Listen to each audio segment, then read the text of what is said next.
right, everybody. Happy Monday. Welcome into Concrete Jungle, a New York baseball podcast here on FingerLakes1.com.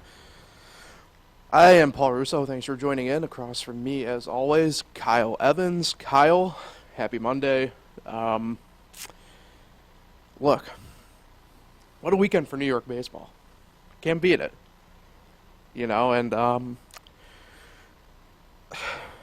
I don't know if I'll do the full-fledged Paul Russo Victory Lap tour today, but, man, it's weird how baseball works sometimes, ain't it? Yeah, I would say it definitely went differently than I was expecting 2 weeks ago. It's been fun. It's been wild. I think you would probably agree with me that it was one of the wildest road trips for the Yankees that they've had. It's one of the best. Just all the different stuff that went on with it, not just winning games, just so much chaos that I'm sure we'll probably go into more detail with. But yeah, it was a great week, and hopefully it continues. The Mets, they're hot. Strange how that works, 5 in a row. Yeah. I thought it was 4. Is it 5? Yeah. Oh, well. There's me with an error again. But either way, before we go any further, I have to thank a couple sponsors like Dr. Jeffrey Halstead, Candigua's hometown dentist for more than 35 years, offering routine dental care as well as cosmetic dentistry, implants, and dentures by their highly trained and experienced staff. You can visit them online at candiguadentistry.com, or you can find them on Facebook and Instagram today. And Cicino's Pizzeria and Restaurant. You can visit Cicino's Pizzeria and Restaurant at their original location in downtown Waterloo, or their all-new renovated location in Geneva, or Del Lago Resort and Casino. Dine in, take out, delivery, catering, and banquets. Order online at Cicinos.com. Live, laugh, and eat well. It's the Italian way. So, let's jump right on in. The New York Yankees. It's kind of strange how things can go. So, had to finish out the one game in Toronto, handle business, all things considered, on Thursday night. Then go to Cincinnati against a very plucky Reds team and get a sweep. I did say they'd win all 4 games. So I wasn't convinced on the Blue Jays one. I had to stick true to my outright word, but you were correct across the 4-game board after we spoke Thursday, Kyle. I'd say collectively overall it's just a positive weekend for the Yankees, right? I mean, besides stuff on the scoreboard and standings-wise, I guess, in this situation, we got Severino. Severino's back. We got him back. Ben Rortvedt is clearly a very real person and everything like that. We'll get to the Hicks thing will be a completely separate thing because it's actually really the only Yankee kind of transaction / injury update even kind of getting going here. At least it's the main one anyway. So collectively, you kind of alluded to it in all honesty. You can't ask for a better road trip. To me, it's probably like one of the better ones that they've had in really the past year or so, to be completely honest, for what they need and continue this, frankly, really good baseball streak going from the midway point of May to as we're now trundling to the end of May. Yeah, they're hitting home runs. Their bullpen's still been lights out. The starting pitching, again, it could be better. I mean, you saw Clark Schmidt, Cincinnati. You saw Johnny Brito.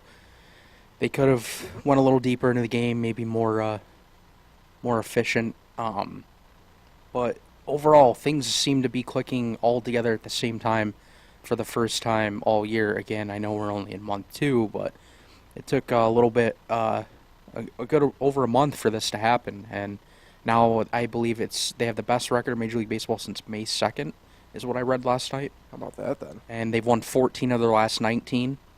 So they're playing really good baseball right now. Getting Aaron Judge back was huge. And other guys down the lineup are stepping up. A guy that comes right to mind is IKF, Isaiah Kiner-Falefa. Mm-hmm. He had a home run his second of the year. They're getting contributions from everybody, and this is what makes teams win, and it's good to see.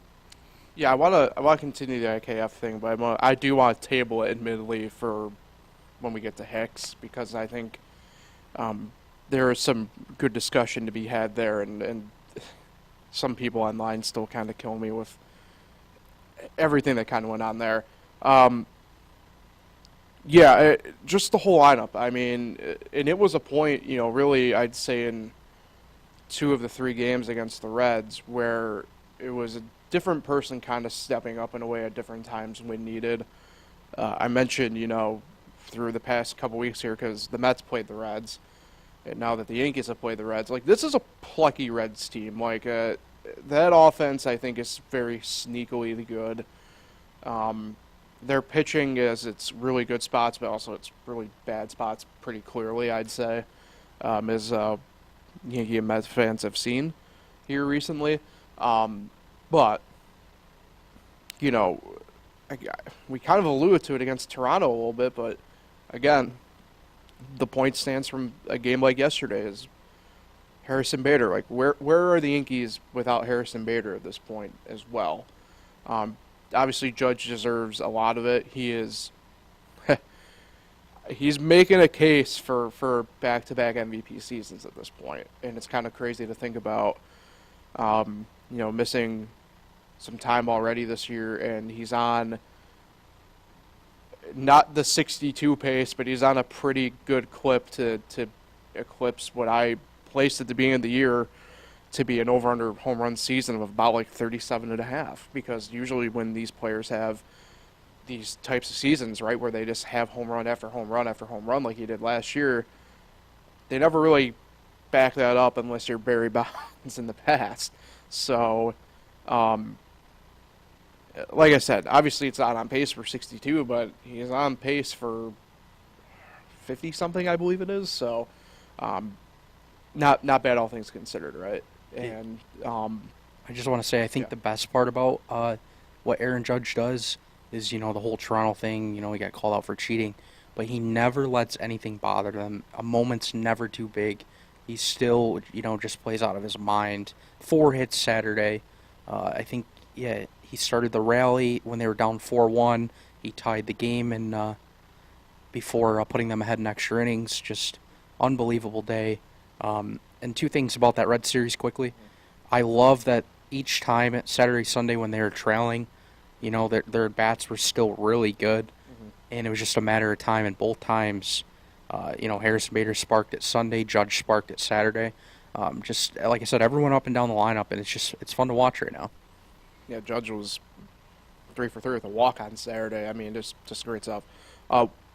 Severino factors no decision, but really, I thought it was 4 hits. I'm pretty sure it's 4. Oh yeah, you're right, because the extra.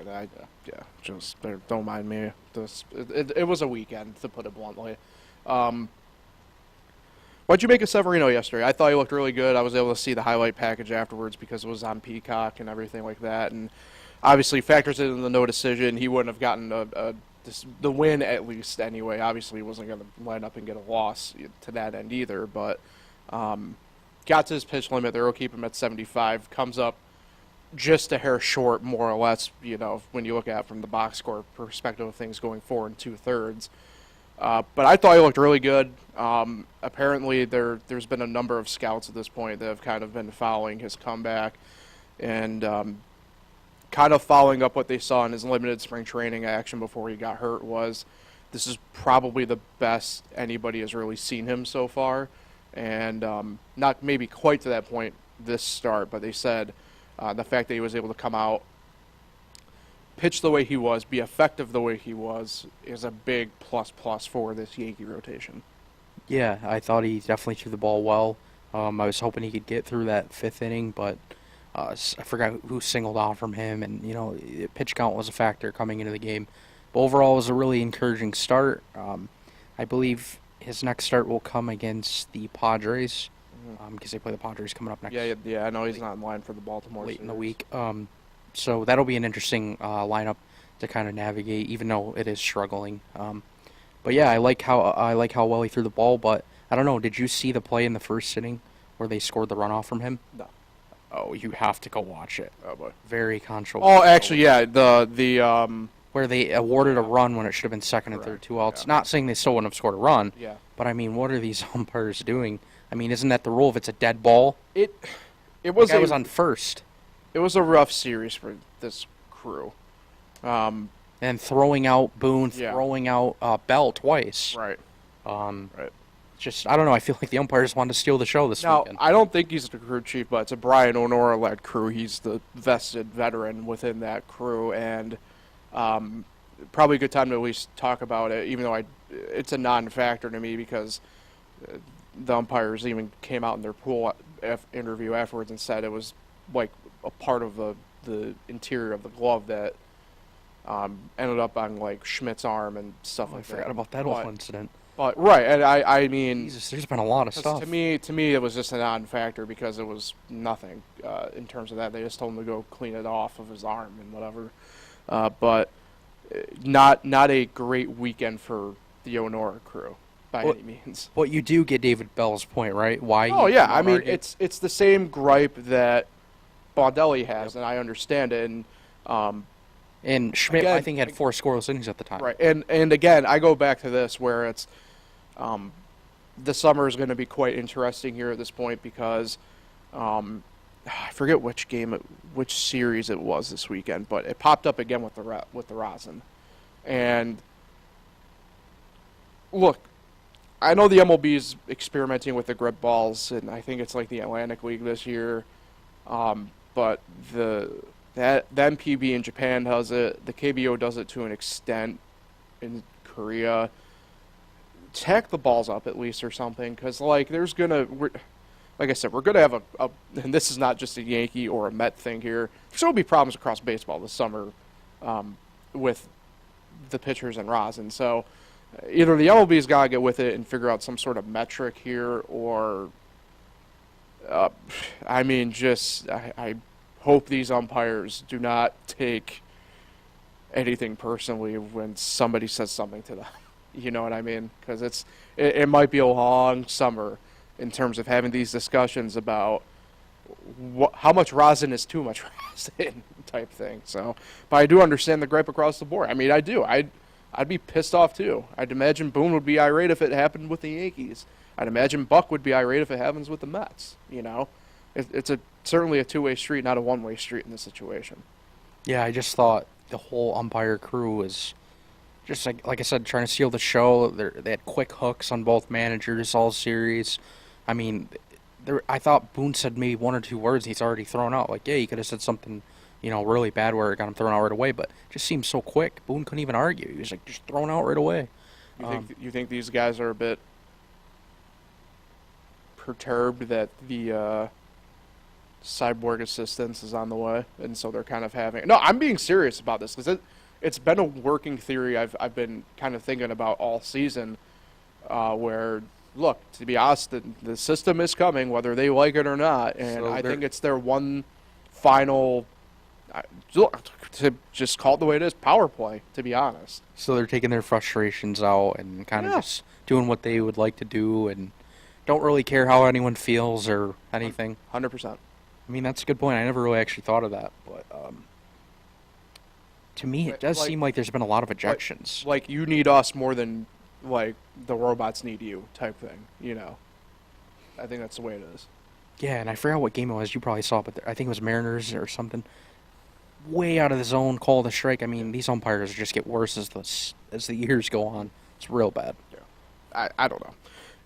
One of those things, like I said, I feel it's hard not to allow the human element kind of creep in with that. All right, let's get back on track here a little bit.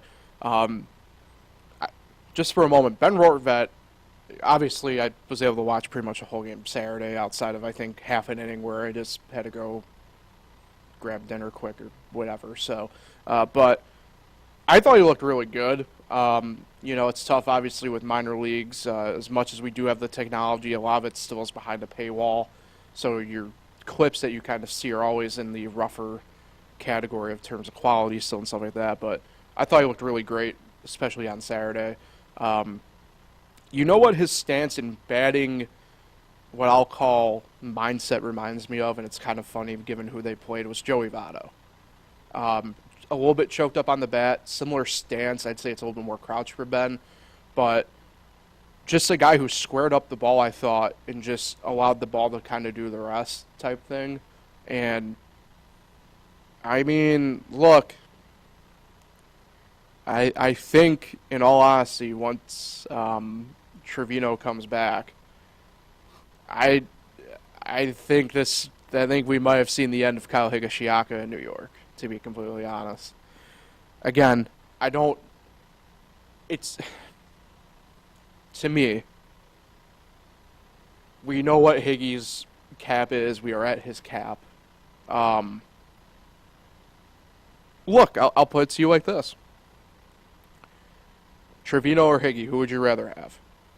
Trevino. Okay. So that's pretty apparent. We agree on that.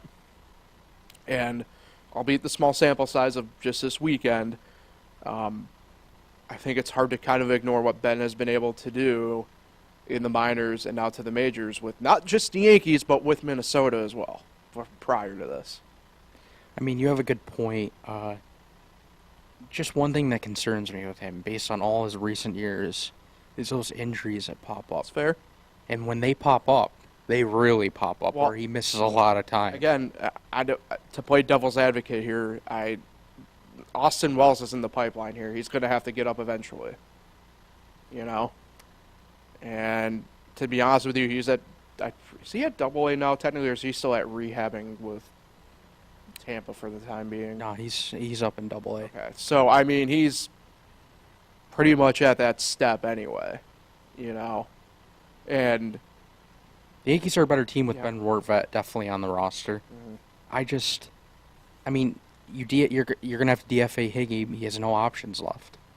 So then when you do that, say that Rortvedt gets hurt 2 weeks later, then what are you doing?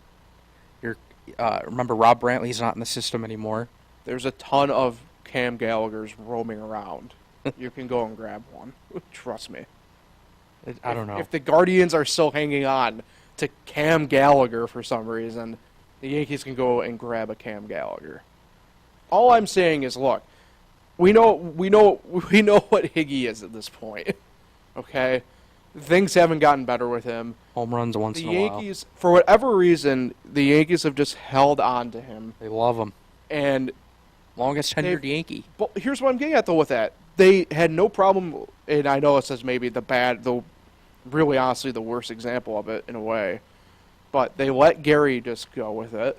They let Gary finally go, and throughout the years they've proven it. They let Austin Romine walk. They let John Ryan Murphy go, and they let Francisco Scrivelli go. They let Russell Martin go.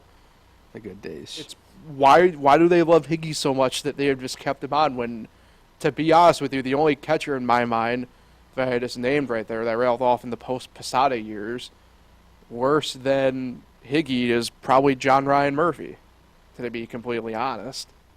I don't get the love affair at this point with Higgy. I don't. Yeah, you have a good point. If Rortvedt continues to hit like this and play as well, which, by the way, please give him more playing time, especially this week. Agreed. Then maybe that's a real option for them. So it will be interesting to watch. And then they're speculating, you know how Boone is, but we don't really know how much time Trevino will miss. He says maybe sometime during the next homestand, which starts tomorrow, and he's not even eligible to come off for another, 5-6 days yet? I don't know. Take. But yeah, so if he continues to play well, maybe that's a real option, real conversation. So it's something to watch. All right, time to do it. Time to have the conversation. Aaron Hicks finally is designated for assignment. Slashing 188, 263, and 261 this season.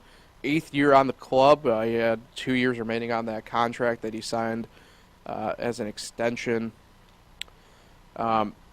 So the Yankees acquired outfielder Greg Allen from the Red Sox. He spent obviously part of 2021 with the team. He's already made a bit of an impact, obviously, on the base paths. He was in the minor leagues with AAA Who Sox, 23 of 23 on stolen base attempts this year. So, what's Already that is. tell you? But the Hicks era is finally over with the Yankees. And let's, I'll toss you first here. Finally, like I said, if Bumgarner could get DFA'd, Hicks could get DFA'd, and the Yankees finally just kind of pulled the trigger here when they were able to kind of go out and get a guy at clearly at least replacement level value to Hicks.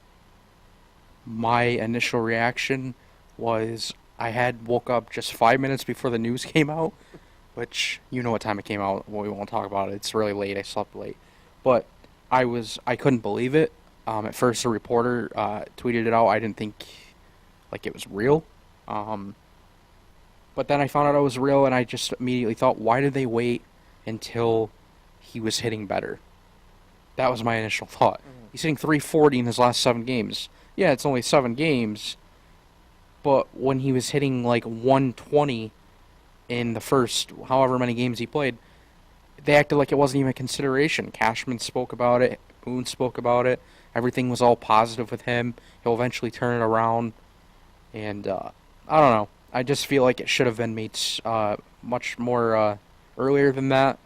And I get that like Greg Allen is a nice replacement because of his speed off the bench and stuff like that.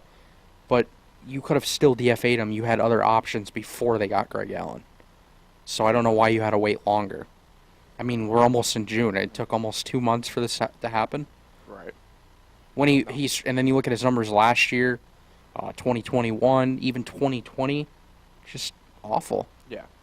I think it's collectively over the past 2 seasons, he's just above the Mendoza line, batting average wise. I think 209, I believe it was. The COVID year, he was all right, yeah. but it wasn't great. But I mean, it's tough too because Hicks was a guy when he first came over from the Yankees. Like I was super excited about because I remember seeing him in Rochester when they were the AAA affiliate for Minnesota, and he was borderline a 5-tool guy, and it certainly panned out the first couple of years in New York, to say the least. But injuries got in the way a little bit. I think a bit of an underrated element of this is maybe the mental side of it with Hicks, where his personal life kind of got sideways there for a little bit, and I think it spilled over slightly. So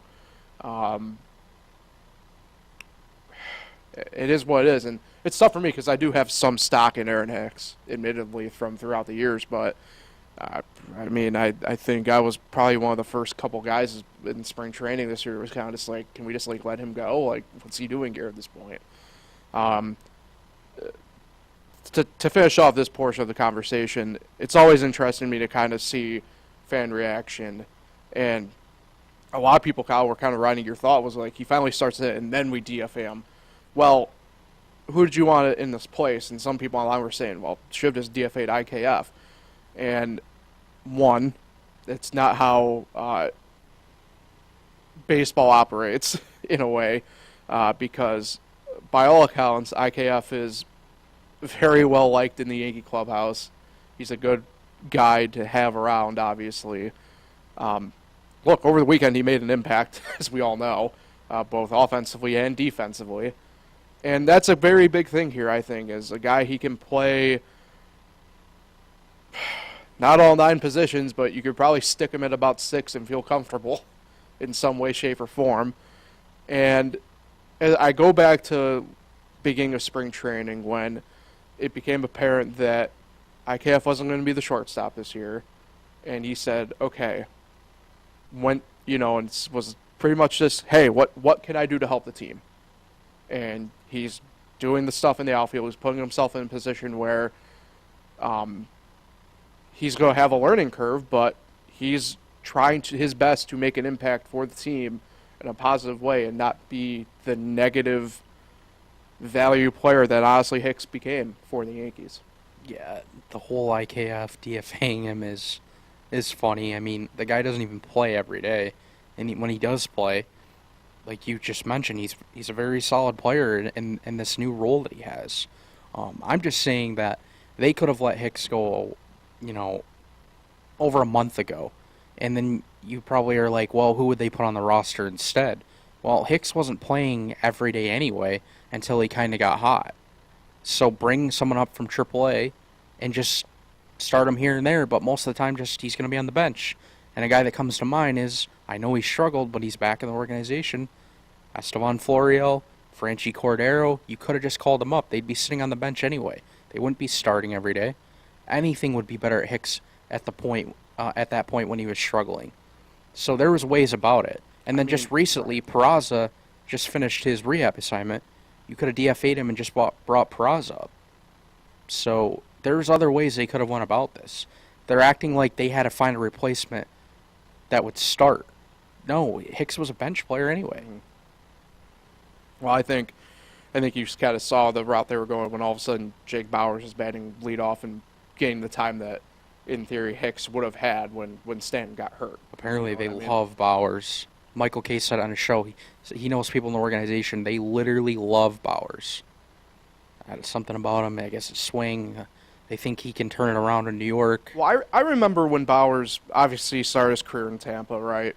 Goes to Cleveland, and everything I've understood is he's just a guy that players love because he just goes out and plays ball type thing. And He's a shaky outfielder. well, I'll tell you that. yeah, I mean he Drops a lot of balls. the tough spot is he was playing a lot of first base the past couple of years with whether it was Scranton, going back to his time with Cleveland or in Columbus. He was playing a lot more first than he was in the outfield. So I don't disagree with you there, obviously, but I think it's just kind of worth noting that you could kind of see the or at least the thought process behind having Bowers in there. Or we could have just fixed all this outfield issue by, ready for this one? Bringing back the legend, Brett Gardner, who is still not retired from Major League Baseball. Do you think if the Yankees called him up, he would say no? He would be there in a heartbeat. I'm kind of joking, by the way. But at this point, I don't think you are with that one. But at this point, would you take Brett Gardner, who is definitely not the same player as he once was, but would you take him over Hicks before you knew Hicks got hot? Absolutely. So, I don't know. I don't really think this outfield issue is a major problem. Stanton's almost back, and oh yeah, I mean, I don't think the outfield's an issue at all. I think it's kind of like just like the depth portion of it, and they're just trying to figure out who is going to be the better player out of this group of 3 or 4 guys that they can just kind of keep and hang around, as opposed to just paying Hicks to do nothing.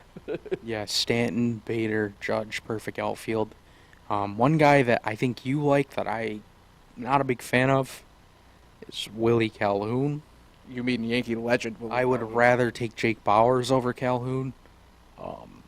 So I think I do think Calhoun might be on his way out when Stanton comes back. So just another move that we should keep an eye on, because then they'll have too many outfielders. You're gonna have to make a move. Yeah. So we'll see what happens. So. Yeah, it's Willie's been primarily DHing against strictly righties at this point, so it tells you, I think, all you need to know about how the thought process is kind of going with him. We spent enough time. Let's talk about the Yankees coming up. Off day today, which is nice for them. Have Baltimore, second best team in the AL East, second best team in the AL. Just swept Toronto, I think it was. Yep. So we got that going.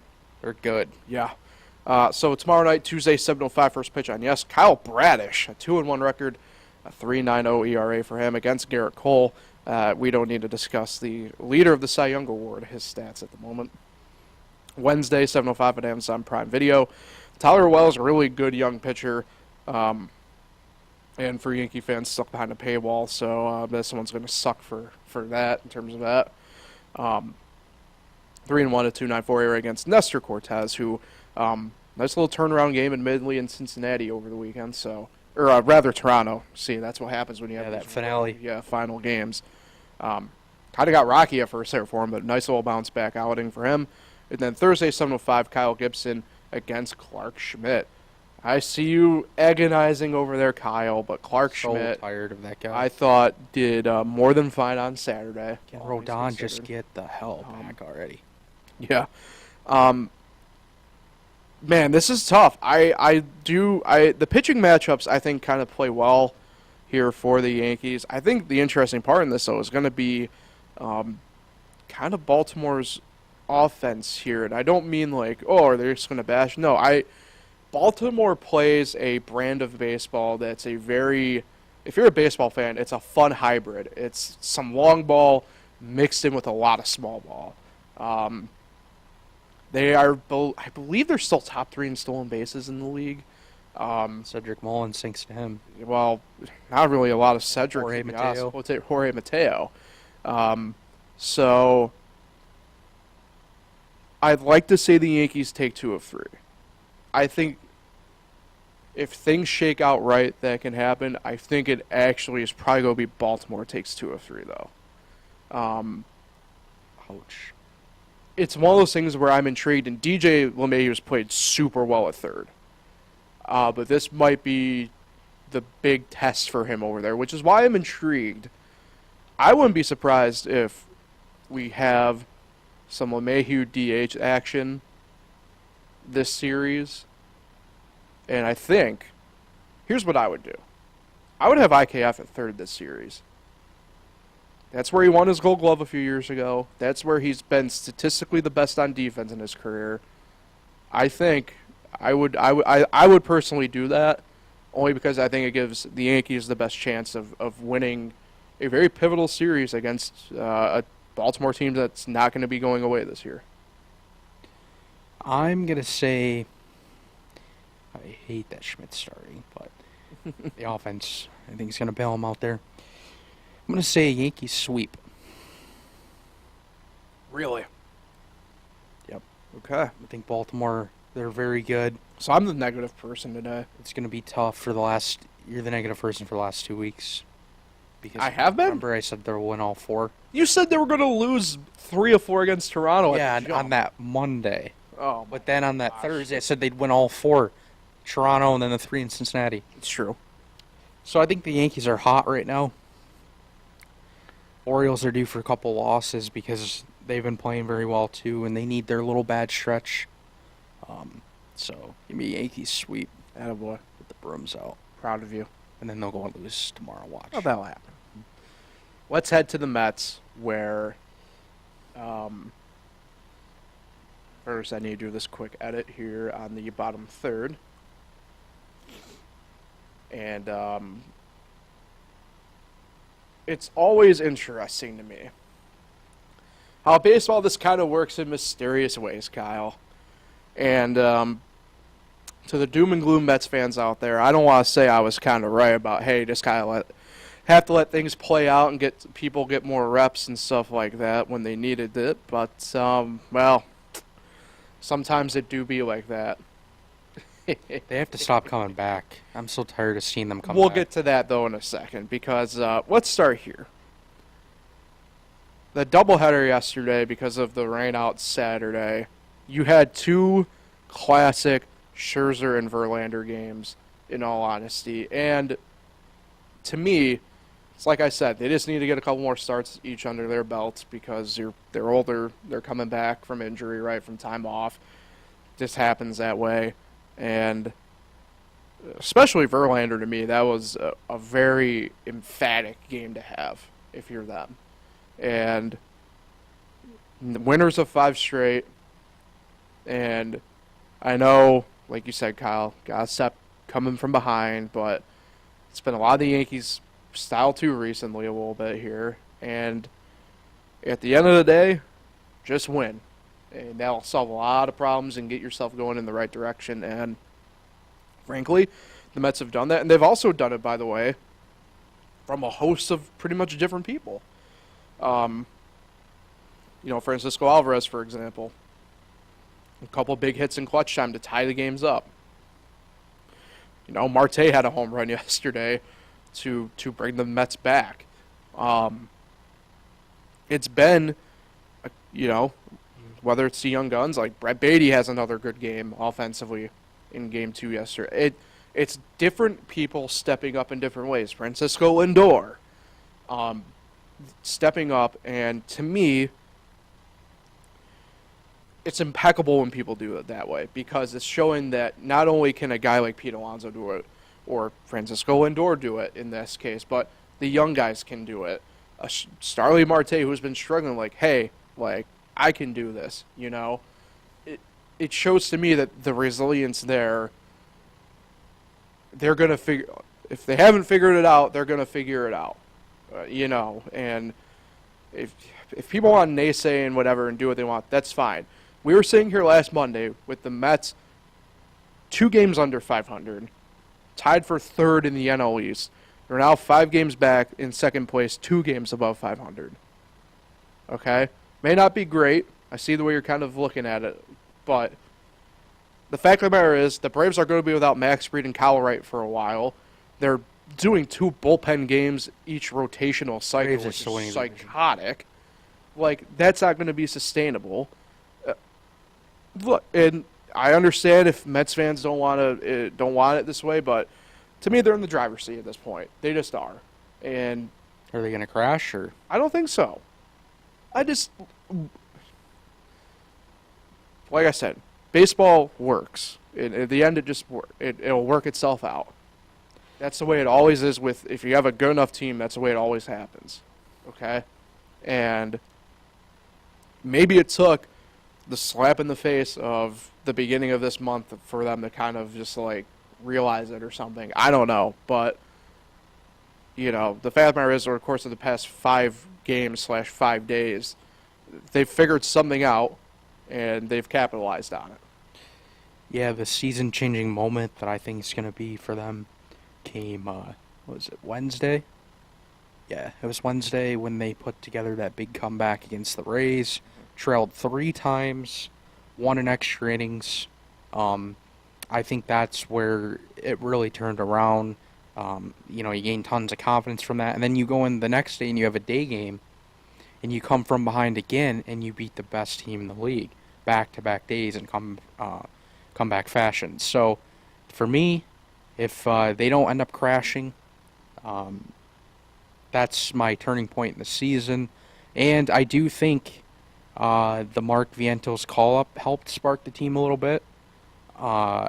Weird what lane the kids play can do. I still believe that they should be playing more than what they have. Agreed. Scratch yesterday out, it's a doubleheader, whatever.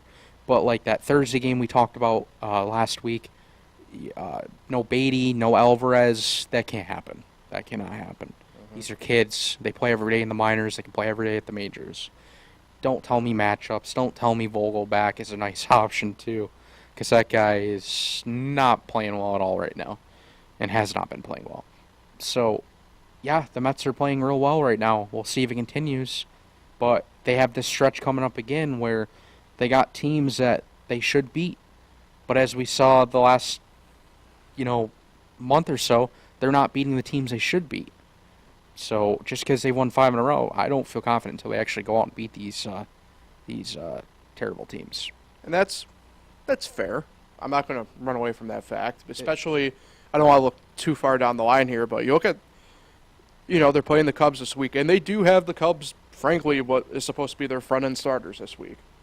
And Drew Smyly, Marcus Stroman, and Jameson Tyone, who 2 of the 3 have had, to be honest with you, probably much better starts to the season than they probably could have hoped for.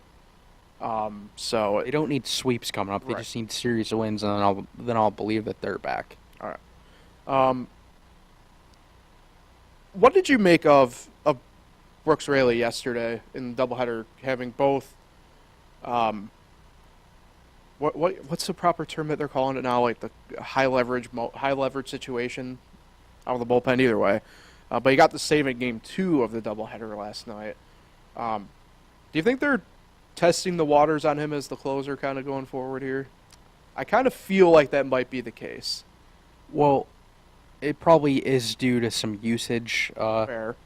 That's probably what Buck Showalter would say. But you usually don't see pitchers in the same situation in back-to-back games in a doubleheader, though. But behind closed doors, maybe that is what they kind of talked about, that, maybe they're not going to have that one set closer. Maybe there's times where Robertson gets the 8th because Ottavino, as much as I do like Ottavino, he's not been good. No.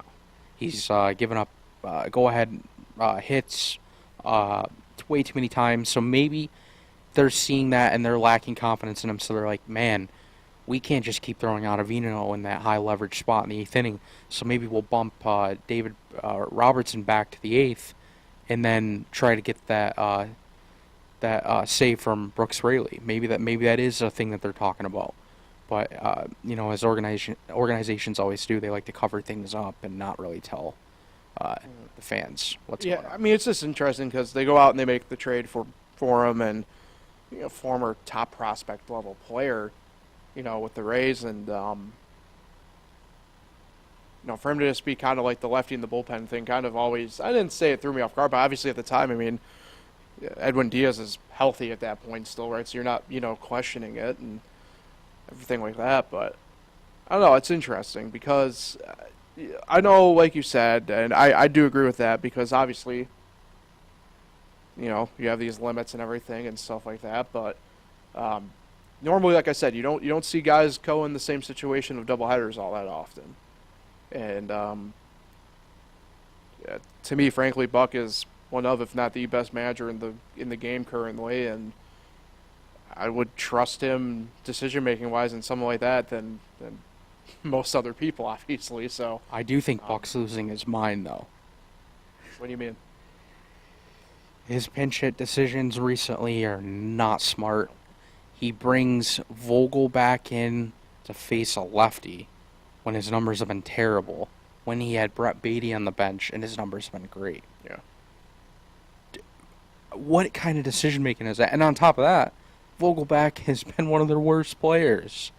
Well, that one might be a little bit of a case of. I'm not trying to defend it because stupid. I'm with you there, but it might be a little bit of a case of kind of like what the Yankees did with Clay Holmes in all honesty on Saturday, where it's a tie ball game. We know this guy's kind of struggling in these situations. Let's just kind of see what happens. Can we go back to that quick? Sorry. Sure. I know it's Yankees related. Stop putting Clay Holmes in the ninth inning. He couldn't. He barely held on against the Cincinnati Reds offense yesterday. He almost blew that game. He cannot perform in these ninth inning save situations. I don't know why they continue to think that. Let Wandy Peralta be the closer. Let Clay Holmes pitch in the 7th or 8th innings, just like Ron Marinaccio does or Michael King does. Why are they obsessed with Clay Holmes as a closer when he has not been good since the All-Star break last year in that role? And before that in his career, he had not closed many games in his career. So what are they trying to do this for? I don't get it. Wandy Peralta would be a great closer. We've seen him do it. It's just stupid. And this was with Boone obviously already ejected, but Boone's still definitely telling him decisions and shit from the You're fine. From the dugout. Sorry, I almost forgot I was on a podcast. Let Kyle cook. Look, I don't necessarily maybe disagree with you, but yeah, I mean, I didn't mean to go back to the Yankees. Don't worry about it. This is a safe space. In the file this under primarily no news is a good news category for the Mets. Really, the only injury update is actually involving Tim LeCastro, who had been rehabbing with AAA Syracuse, transferred over to the 60-day injured list at this point.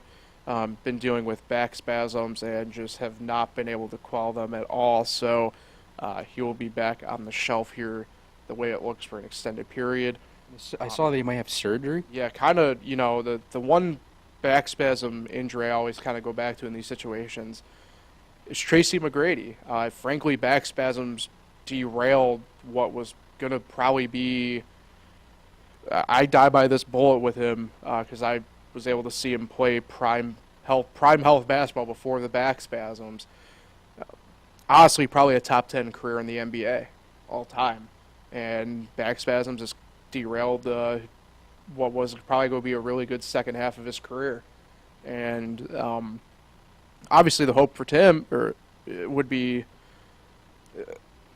this is just a one and done type injury deal, but backs are tricky, as the Yankees know well with Rodon at the moment, but, for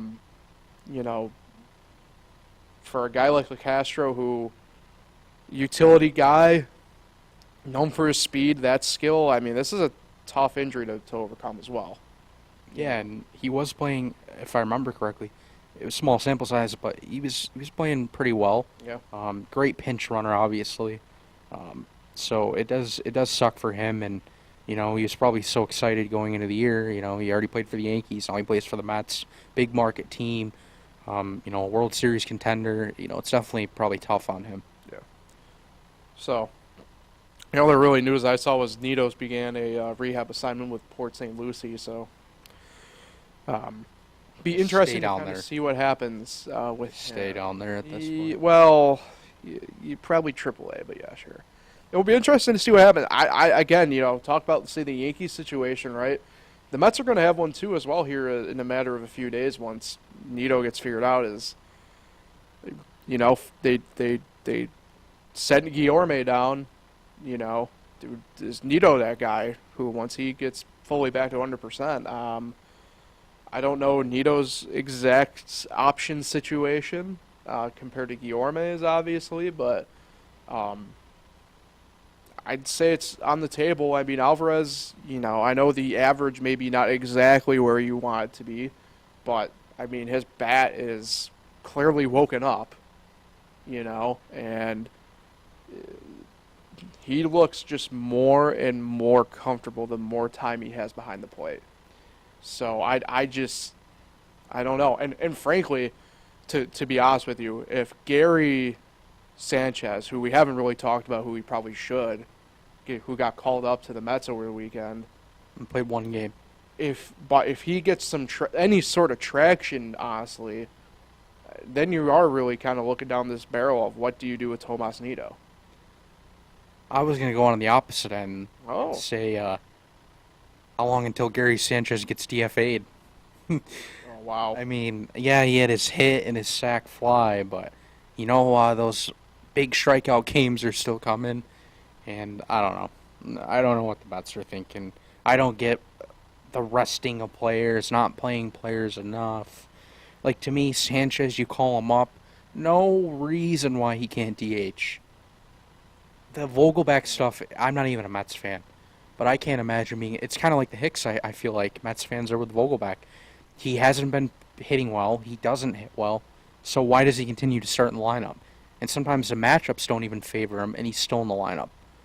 So, I don't know. I just thought Sanchez should have been DHing at least on one of those 3 games since he started the one at catcher. I'm with you. But whatever. I don't. I guess Buck Showalter has different thoughts on that. I'm with you. You know, I don't think you call. I don't think you call a guy up like that to just not use him. Yeah, it's like they're obsessed with doing that. Yeah. All right. Already alluded to it. Mets on the road. Travel day today. And then 3 games with the Cubs.